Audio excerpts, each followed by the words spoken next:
Je me souviens du couteau qui s'enfonce dans mon ventre comme si c'était hier. La lame froide et impitoyable. Glissant entre mes côtes avec une précision chirurgicale.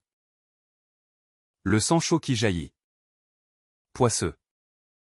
Imprégnant ma chemise blanche sous les néons clignotants d'une ruelle parisienne oubliée. Et ce rire strident de ma propre mère. Elisabeth, qui tenait le manche. Ses yeux brillants d'une joie maladive. Tu n'as jamais été rien pour moi. Alexandre. Juste un fardeau. Et puis. Le noir absolu. Le vide qui m'engloutit. Emportant avec lui 10 ans de misère. De trahison. De rêves brisés. Mais le plus choquant, c'est que je ne suis pas mort ce soir-là dans cette impasse de Belleville.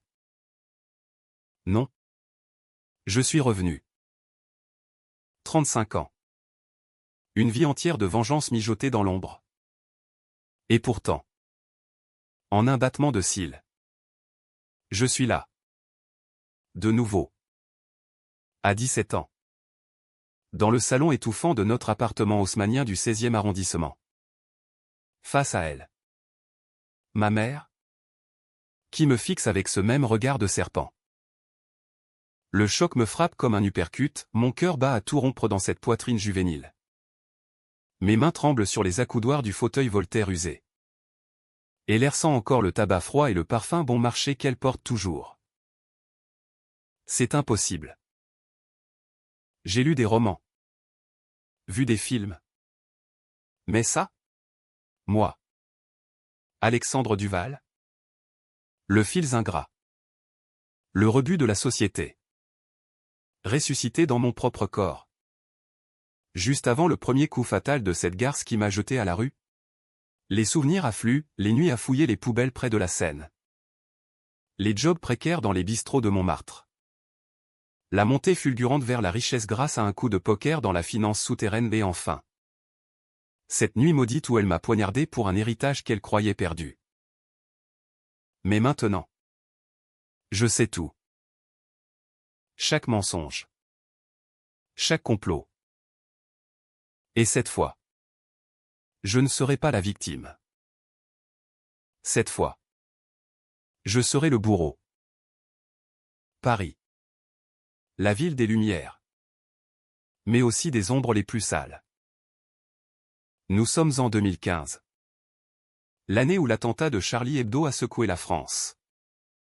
Où la peur et la haine bouillonnent sous la surface polie des boulevards. Moi. À 17 ans. Je suis encore ce gamin maigrelet. Élève au lycée Louis-le-Grand. Avec des rêves de littérature et de justice sociale qui flottent comme des bulles de savon dans l'air vicié de notre foyer. Mon père? Mort dans un accident de voiture quand j'avais 5 ans, un mystère que j'ai percé bien plus tard, Elisabeth l'avait payé pour qu'il disparaisse.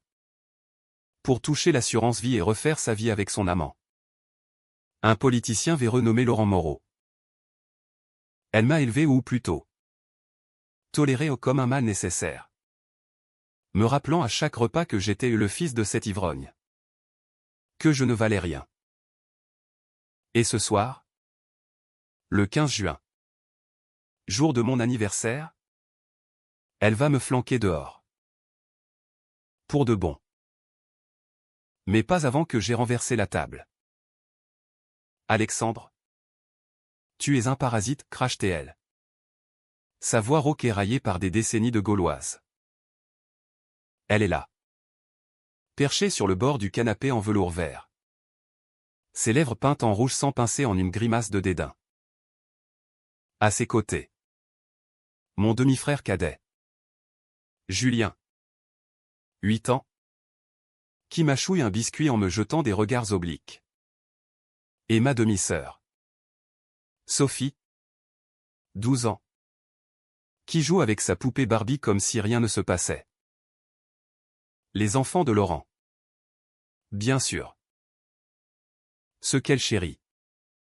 Qu'elle gâte avec des robes de chez Dior et des leçons de piano privées. Moi? J'ai hérité des restes, un lit dans la chambre froide. Des vêtements usés de l'armée du salut. Et des gifles quand je posais trop de questions sur papa. Je sens la bile monter dans ma gorge. Dans ma vie précédente. J'ai supplié. Pleuré. Promis de m'améliorer. Maman? S'il te plaît? Je vais trouver un job d'été. Je t'aiderai avec les factures. Et elle a ri. Ce rire qui hante encore mes cauchemars. Avant de me jeter mon sac à dos à la figure. Dégage. Fils ingrats. Tu n'es pas le mien.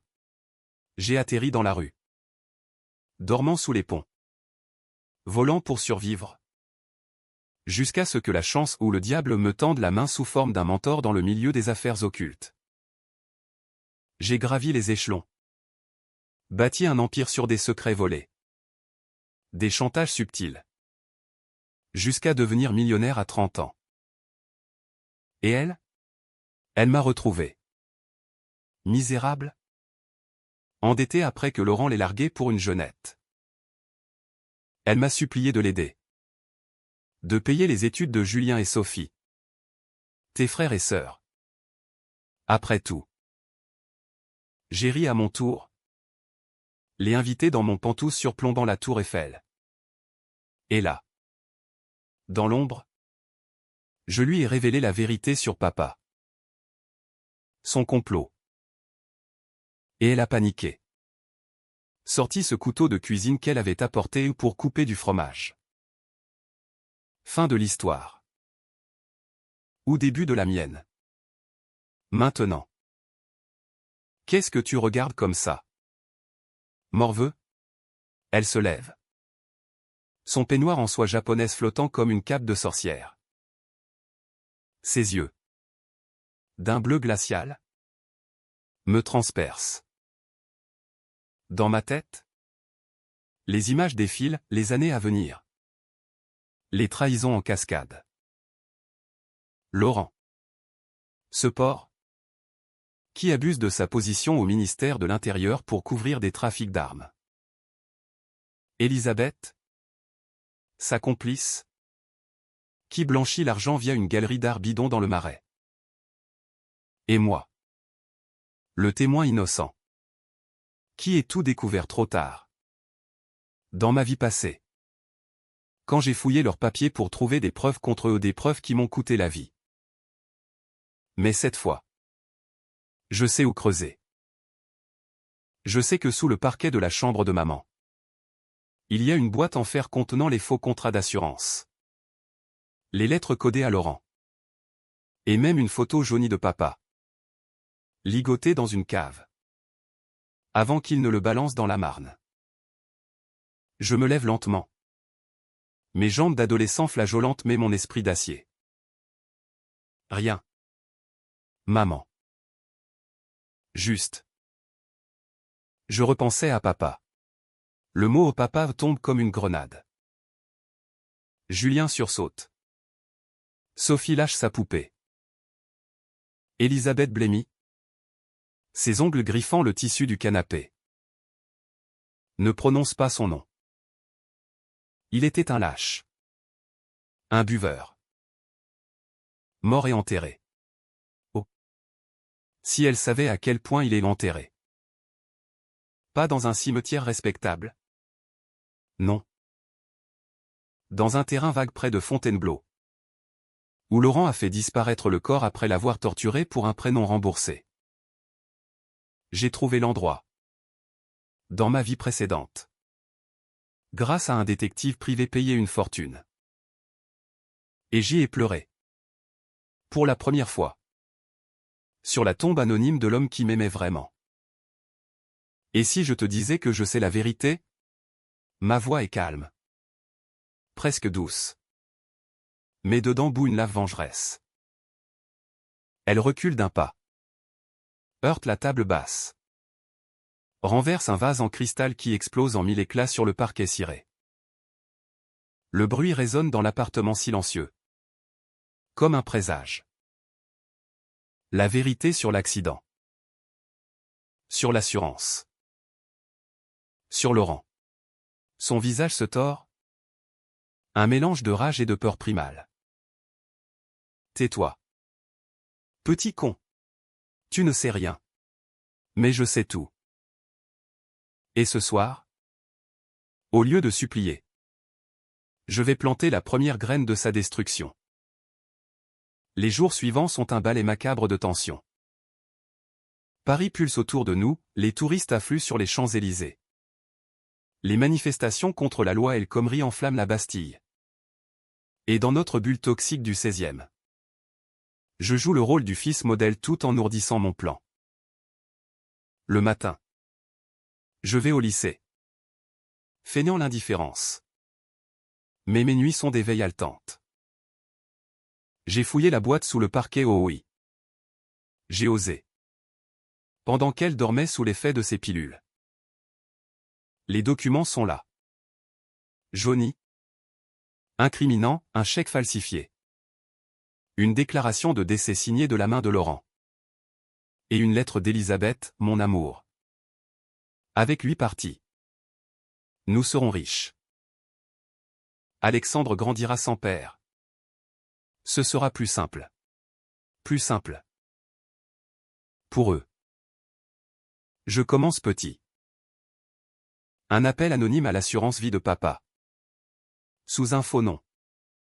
Pour rouvrir le dossier. Des irrégularités suspectées. Puis. Une lettre glissée dans la boîte aux lettres de Laurent. Au ministère, une photocopie floue d'un extrait bancaire montrant un virement suspect vers la galerie d'Elisabeth. Pas assez pour l'écouler. Mais suffisant pour semer le doute. Elle le sent? Bien sûr. Ses regards se font plus acérés. Ses questions plus pressantes. Tu as touché à mes affaires. Alexandre? Dis-moi la vérité. Je souris. Innocent. Maman? Tu parles de quoi? Je suis juste ton fils dévoué. La tension monte comme une marée. Julien commence à me craindre, il me suit dans les couloirs. Murmurant, t'es bizarre. Alex. Maman dit que tu vas nous quitter. Quitter? Oh. Petit. C'est vous qui allez dégager. Sophie. Elle. Dessine des monstres avec des couteaux. Et je me demande si l'innocence peut survivre à un tel poison familial. Mais la vengeance n'est pas propre. Elle salit tout. Et déjà. Mes décisions me rongent, dois-je impliquer les enfants? Les épargner? Ou les utiliser comme levier? Dans ma vie passée. J'ai juré de ne pas les haïr, ils étaient innocents. Mais ici? Dans ce corps jeune. La rage est plus pure. Plus impitoyable. Un soir, Laurent débarque sans prévenir. C'est un homme imposant. La cinquantaine bedonnante. Costume sur mesure et Rolex au poignet. Sentant le cognac et l'arrogance. Il embrasse Elisabeth avec une possessivité qui me donne la nausée. Puis me toise comme un insecte. Alors? Le fiston. Toujours à traîner? Ton père était un raté, ne le deviens pas. Je ris intérieurement. Raté? Papa était un poète incompris. Un homme qui lisait Baudelaire à voix haute pour m'endormir. Toi. Laurent. Tu es le vrai rat, un politicien qui vend la France au lobby. Qui a couvert les attentats pour des pots de vin, j'ai les preuves. Enfoui dans les serveurs du ministère. Que j'accéderai bientôt via un hack amateur appris dans mes nuits solitaires futures. Dites-moi. Laurent, dis-je d'une voix mielleuse. Vous souvenez-vous de l'accident de papa? Les freins sabotés. Paraît-il. Il se fige. Son verre de Bordeaux suspendu à mi-chemin de ses lèvres. Elisabeth étouffe un hoquet. Qu'est-ce que tu racontes? Gamin? Je hausse les épaules. Rien. Juste une histoire que j'ai entendue. Mais le mal est fait. Cette nuit-là. Je les entends se disputer à travers les murs minces, il sait quelque chose. Ellie. Faut le virer maintenant. Pas encore. Attends. Il a 17 ans, il bluffe. Bluffe? Non. C'est le début de la fin. Et tandis que Paris s'endort sous un ciel étoilé indifférent. Je scelle mon premier pacte avec les ténèbres, un email anonyme à un journaliste de Libération. Avec une pièce jointe la photo de papa ligoté. Affaire Moreau, meurtre couvert par l'État? Le twist viendra plus tard. Mais pour l'instant. La peur est mon arme la plus douce. Les semaines s'écoulent en un tourbillon de paranoïa. Paris. Ma ville natale. Devient un échiquier géant où chaque pas est calculé. Je m'infiltre dans la vie de Laurent comme un ver dans une pomme, d'abord. Je me fais embaucher comme stagiaire au ministère via un contact forgé à un prof de philo du lycée qui, dans ma vie passée, m'avait aidé à décrocher un job. Tu as du potentiel. Alexandre, me dit-il. Ignorant que je suis un fantôme armé de connaissances interdites. Au bureau. Entouré de dossiers confidentiels et d'ordinateurs poussiéreux. Je scannais tout, email chiffré. Contrat avec des firmes d'armement qatariennes. Et surtout, les traces de accident de papa. Un fichier enterré. Nommé au Marne. Détaille le sabotage, frein remplacé par des pièces défectueuses. Acheté via un intermédiaire. Signé, LM. Chaque découverte est un coup de poignard dans mon âme déjà lacérée. Je photocopie. Je sauvegarde sur une clé USB cachée dans ma chaussette.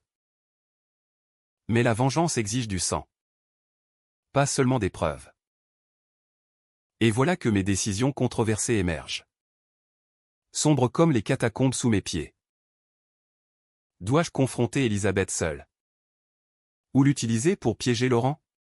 Dans ma vie précédente. J'avais hésité. Et ça m'avait coûté la vie. Cette fois. Je choisis la cruauté, je la séduis. Pas physiquement, l'idée me révulse mais émotionnellement. En jouant le fils prodigue. Des dîners où je cuisine. Des compliments sur sa beauté éternelle. Des questions sur son passé. Raconte-moi papa. Maman. Était-il vraiment si mauvais? Elle craque. Bien sûr. Une nuit. Après trop de vin rouge. Elle s'effondre en larmes sur la table de la cuisine. Il me battait? Alexandre. Il buvait? Il me rabaissait. Laurent m'a sauvé. Mensonge. Les documents prouvent le contraire, papa gagnait bien sa vie comme employé de banque. Sans dette? Sans violence. C'était elle. La toxique. Qui le poussait à bout avec ses amants successifs. Mais je hoche la tête? Feignant la compassion. Je comprends. On recommence à zéro. Toi et moi. Et pendant qu'elle sanglote dans mes bras. Je glisse une micro-caméra dans son sac à main, un gadget bon marché acheté sur le dark web via un VPN appris dans mes souvenirs futurs. Désormais, chaque appel à Laurent est enregistré, le gosse fouille. Mon chéri. Et si on l'éliminait? Comme l'autre? Éliminer. Le mot résonne comme un glas. Julien et Sophie en pâtissent déjà, l'appartement est un champ de mines émotionnelles. Julien fait des cauchemars. Hurle papa va mourir, dans son sommeil. Sophie refuse de manger. Ses yeux hantés par nos disputes. Les épargner?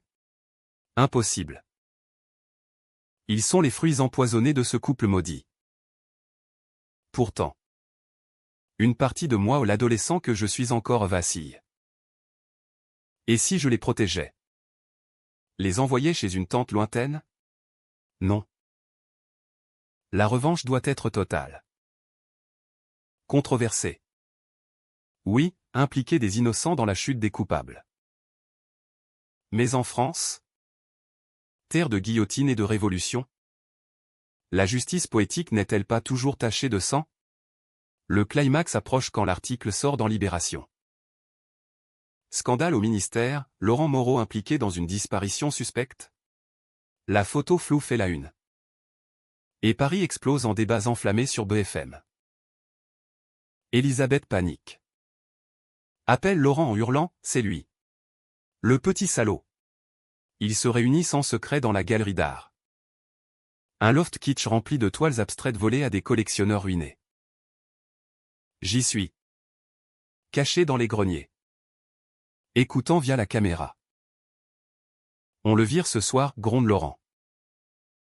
Et on le fait passer pour un fugueur. À 17 ans. Personne ne cherchera longtemps. Elisabeth hésite, mais c'est mon fils. Ton fardeau. Tu l'as dit toi-même. Ce soir-là. L'expulsion arrive. Comme dans mon timeline originel. Elle me tend mon sac. Les yeux froids. Dégage. Alexandre. Tu n'es plus le bienvenu. Mais cette fois. Je ne supplie pas. Je ris. Un rire bas. Glaçant. Qui l'a fait reculer. Tu crois que c'est fini? Maman? Demande à Laurent ce qu'il pense de l'article. Son visage se décompose. Et tandis que je franchis le seuil. Sous la pluie battante de juin. Je murmure, à bientôt. Pour payer tes enfants? Oh. Je paierai. Mais en devises infernales. La rue m'avale? Mais je suis préparé. Dans ma vie passée. J'ai survécu ainsi, maintenant. Je prospère. Je squatte un appartement vide près de Pigalle. Contacte mon futur mentor, un hacker nommé Raoul. Que je rencontre par hasard dans un cybercafé. T'as l'air d'un gars qui en veut, me dit-il. Je lui montre une preuve volée, un transfert bancaire de Laurent vers un compte offshore. En échange d'un partenariat. Il m'initie au monde digital. Bientôt. Je pirate les comptes de la galerie, 1 million d'euros détournés. Blanchis via des ventes fictives. Je les transfère sur un compte anonyme à mon nom.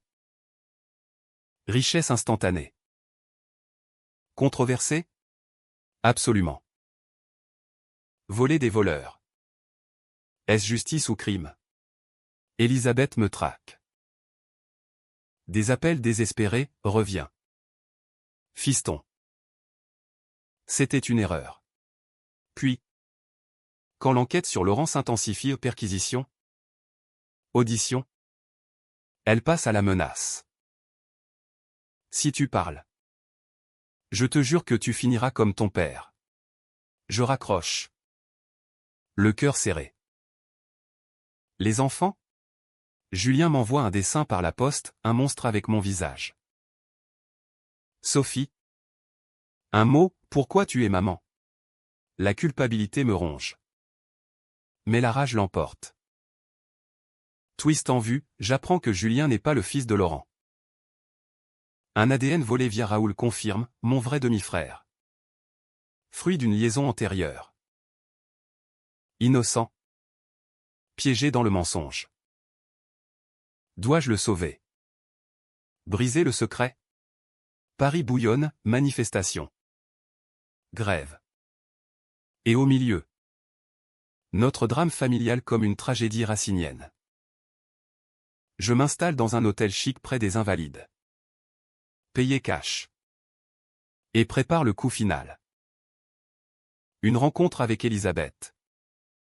Feinte pour rediscuter. Elle arrive. Défaite? Suivie de loin par Laurent et un homme de main. Alexandre? Aide-moi. Les flics fouillent partout. Je souris, payer tes enfants? D'accord. Mais d'abord, À vous. Sous la menace d'une arme à un petit calibre achetée au marché noir. Elle craque. On l'a tué. Pour l'argent. Pour notre vie. Enregistré.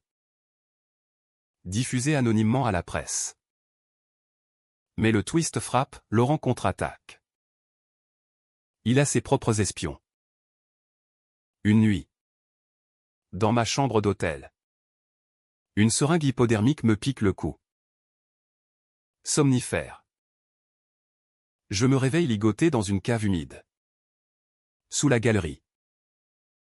Tu croyais nous avoir. Gamin, ricane Laurent. Elisabeth. À ses côtés. Pleure. Pardon? Mon fils. C'était lui ou nous. La lame brille à nouveau. Fin? Non. Grâce à mes souvenirs. J'ai prévu ça. Un traceur GPS dans ma montre. Activé. Raoul alerte la police. Sirène hurlante. Portes enfoncées. Laurent est menotté. Elisabeth hurle mon nom. La chute est un spectacle shakespearien. Imprégné de l'absurdiste français, Laurent. L'ogre politique. Traîné en camisole devant les flashs des paparazzi place Beauvau. Innocent. C'est un complot, Bright Hill. Mais mes preuves pleuvent comme une averse d'orage sur la scène. Les enregistrements. Les transferts bancaires. La photo de papa, tout converge vers un procès retentissant. Paris. Ville de scandale. En redemande. Les unes de Le Monde titrent Le fantôme de la Marne, un meurtre d'État. Et moi.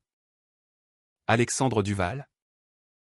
L'adolescent prodige devenu justicier. Je suis interviewé sous pseudonyme. Une ombre dans l'ombre. Mais la vengeance n'est pas un feu d'artifice, elle laisse descendre. Elisabeth est arrêtée pour complicité.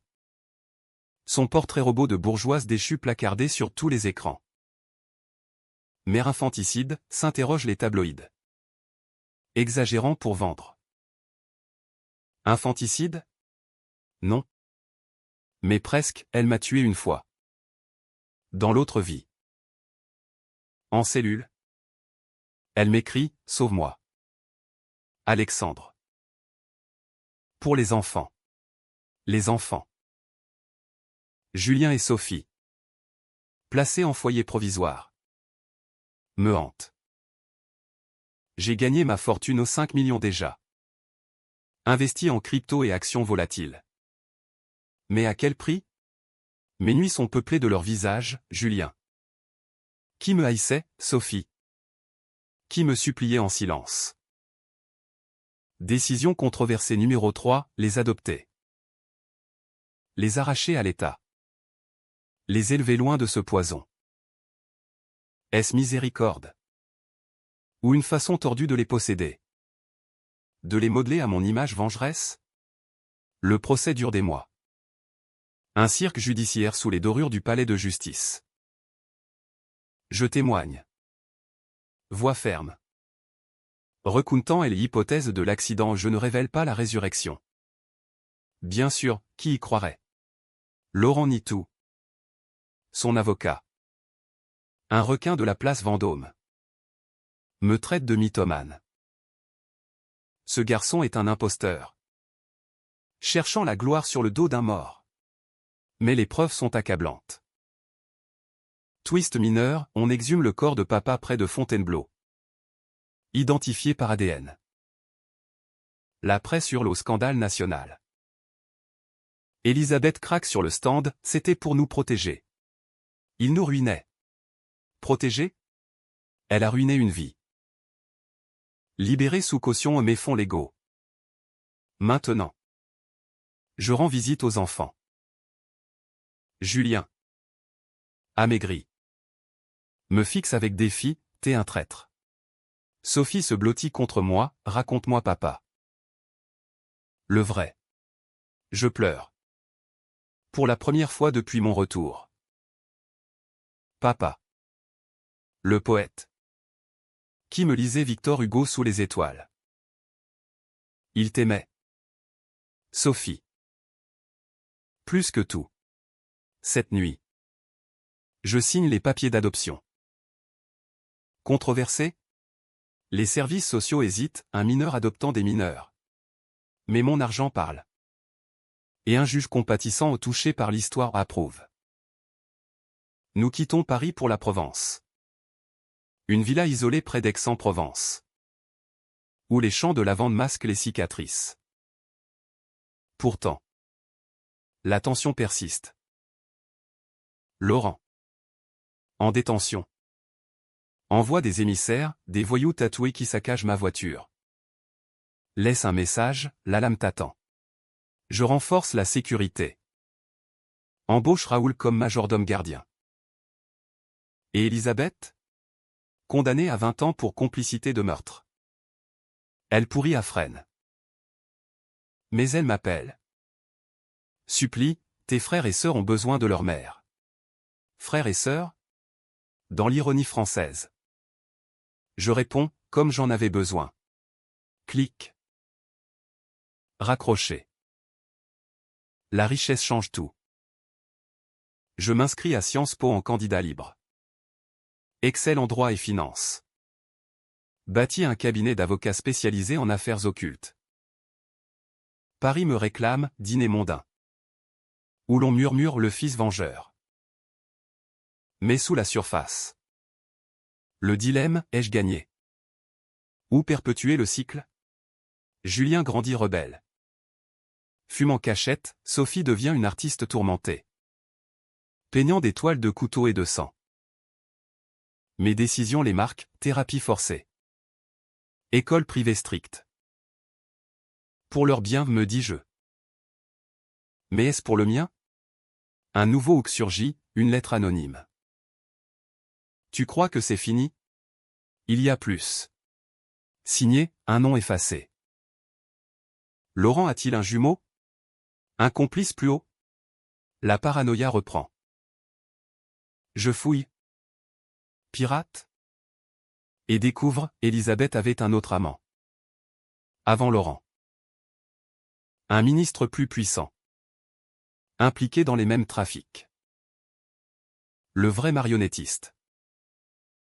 Twist, mon retour n'était pas aléatoire. Dans ma mort?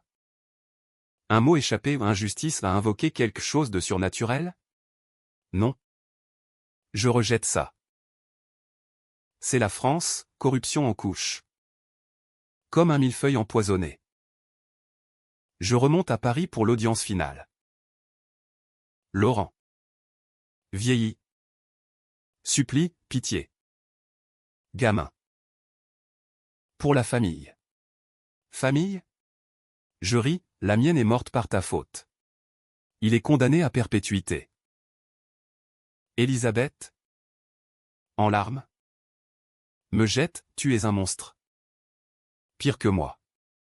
Peut-être. La guillotine morale tombe. Mais mon âme saigne. Les années s'étirent comme un 20 millésimé.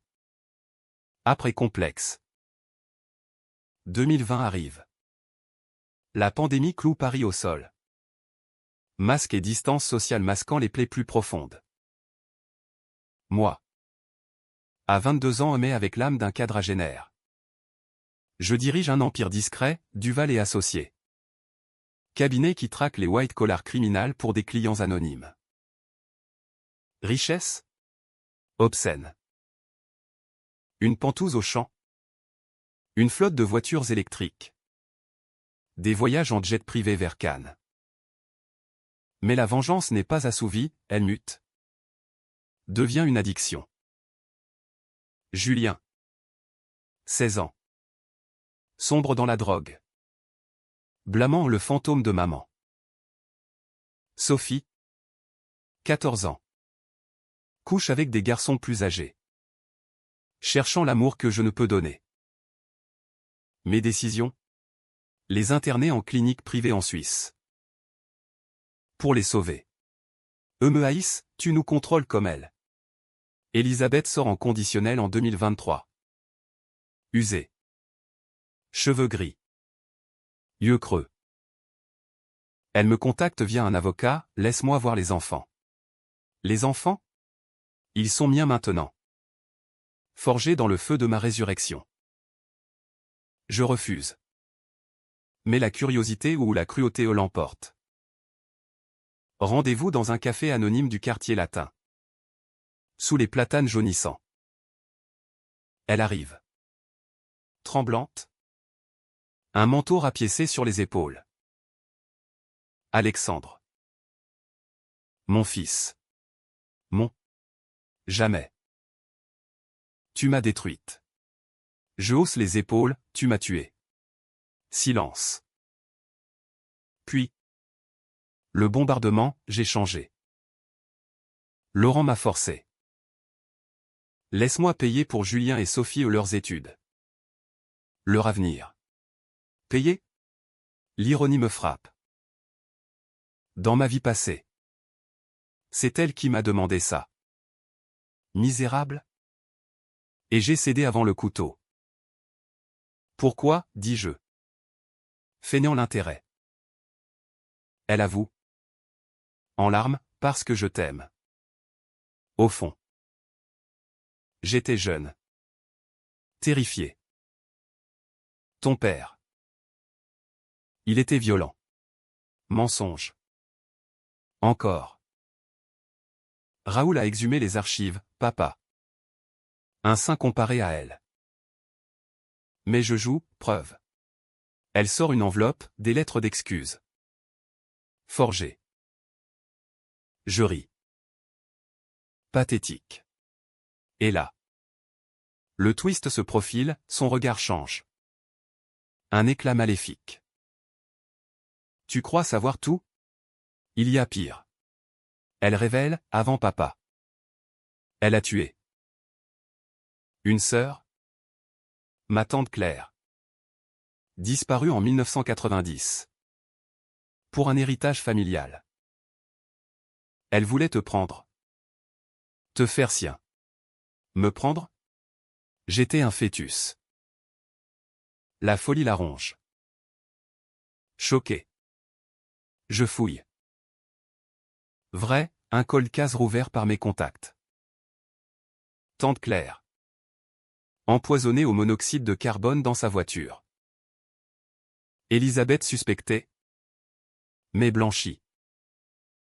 La chaîne des trahisons s'allonge, une lignée de monstres. Ma décision controversée, la confronter publiquement.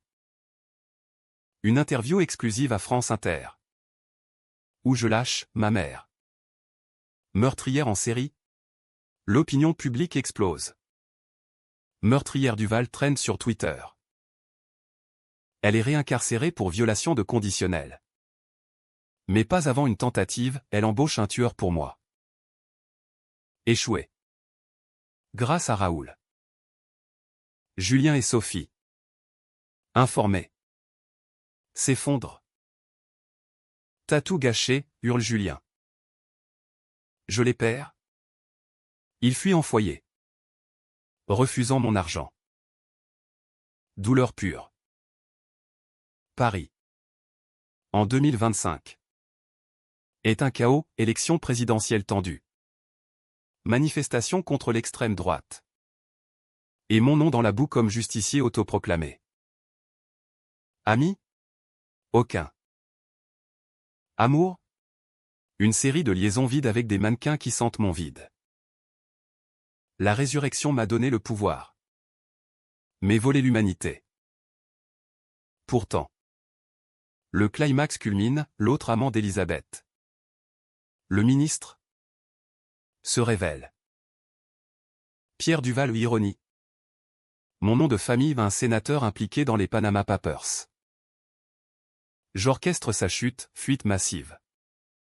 Perquisition. Il se suicide en cellule. Laissant une note, Elisabeth m'a piégé. Comme les autres. La toile se referme. Elisabeth? En isolation? Hurle ma trahison au mur. Mais le vrai twist, dans un appel final. Elle murmure, tu n'es pas revenu par hasard. Alexandre. C'était clair. Son esprit t'a renvoyé. Folie? Ou vérité occulte? À la Dumas? Je rejette? Mes doutes. La vengeance achevée. Que reste-t-il? Un empire creux. 2025. Paris sous la neige rare. Un manteau blanc sur les cicatrices. Elisabeth meurt en prison. Cancer foudroyant en karma. Ou poison subtil. Son dernier mot. Par avocat, pardonne. Je ne pardonne pas. L'enterrement est désert, moi seul. Sous un parapluie noir. Face à une tombe anonyme au Père-Lachaise.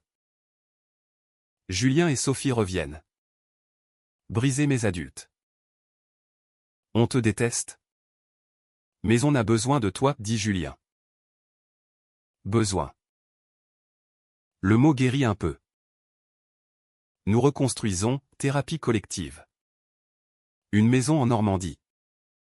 Loin des ombres. Sophie peint des lavandes, Julien étudie le droit. Ironie vengeresse. Mon empire prospère. Mais je pivote, fondation pour victimes de violences familiales. Nommé Écho de la Marne. Controversé? Les médias me traitent de saint ou de diable. Duval? Le rédempteur ou l'ange de la mort? Je souris dans les miroirs, les deux. Laurent pourri à vie. Sa carrière un tas de ruines. Le ministre Duval? Oublié. Un footnote dans l'histoire française de corruption. Le hook final, une nuit. Je rêve de papa. Fils. La vengeance finit où l'amour commence. Je me réveille. En sueur. Et décide, adoption officielle des enfants. Mais liberté totale. Pas de contrôle. Ils partent étudier à Londres. Me laissant seul avec mes fantômes. Fin heureuse? BKCH? Les deux? À la française. Paris brille toujours. Mais pour moi. Les lumières sont intérieures. J'ai payé pour ces enfants en justice. En amour tordu. Et si la lame revenait? Je suis prêt. Trincine n'est pas une malédiction, c'est une seconde chance. Pour haïr. Pour guérir. Épilogue, assis au Louvre. Face au radeau de la Méduse. Je murmure, maman. Tu m'as expulsé. Mais j'ai conquis le monde. Et le monde? Indifférent. Continue de tourner.